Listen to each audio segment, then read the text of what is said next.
Hello, welcome to my channel. Today I would like to show you how I make English muffins. I just finished making those about 10 minutes ago, so they're still warm and I'm waiting for them to cool down so I can have one for myself. My children going to school love English muffins as a sandwich, as lunch. And also my husband, when he travels, he likes to take one to work for lunch with him. As soon as they cool down, I will grab one myself.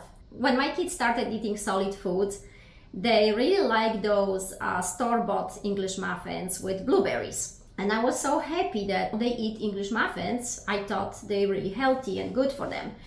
But when I finally started reading the label, I noticed that there is red 40 and some other ingredients that are not that great and healthy for you. So I said no more store-bought. I am going to bake everything I can myself, and it's been like this for the last 5 years and I enjoy it. Now if I don't do baking or I don't do cooking, I feel like I'm not doing much, and I'm always in the kitchen. My kitchen is not a clean kitchen every day because I do use it. Baking, cooking, it reminds me of the smell of my grandma's house when I was a kid. She always had something over the weekend when we came over and visit. So it's just, you know, the smell of a house full of the aroma of fresh baked goods.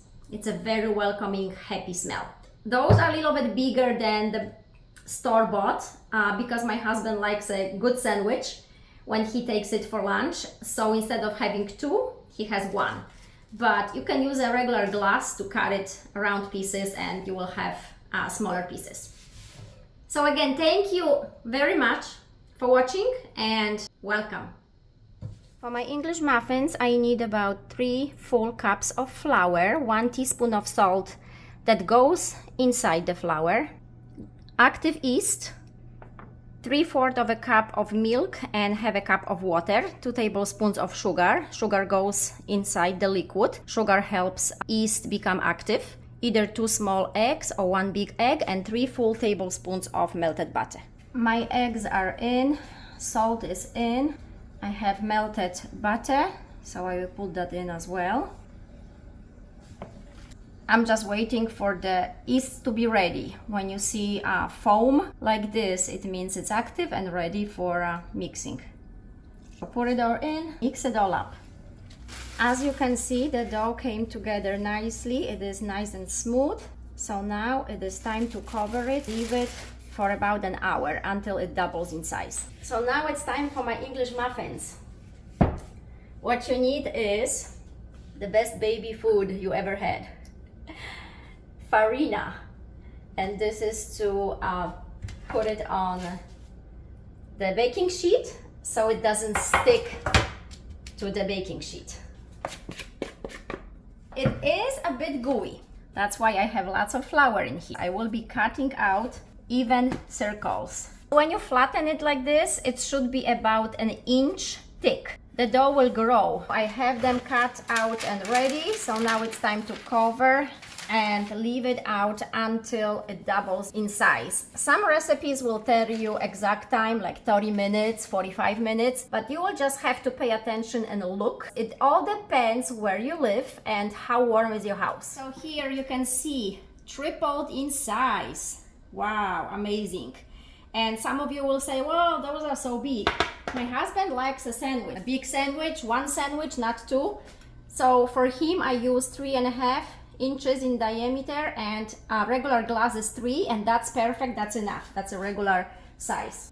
I'm waiting for my pans to warm, and those pans are the kind that don't need any fat, and I love those.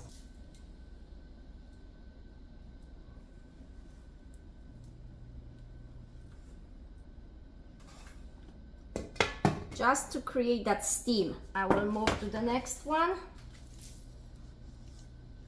Yeast is not easy to handle. If you handle it not gently, it will collapse and then you won't have those nice risen fluffy muffins. My pans right now are on low to medium heat, and it takes about 5 minutes for one side, flip over, and another 5 minutes. Take a peek if they are getting this brown color on the bottom. I have electric oven and it goes from 1 to 10, and 10 being the highest heat.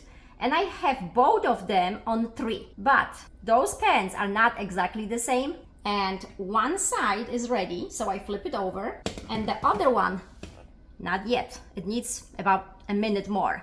So that's why it's worth checking. The recipes will give you exact time and exact measurements, but you still have to pay attention because your oven might be gas or electric and your pans are not the same. So here, those are ready. Beautiful. And after each time, you will need to take this burnt farina and toss it out. My last, beautiful, crunchy and delicious.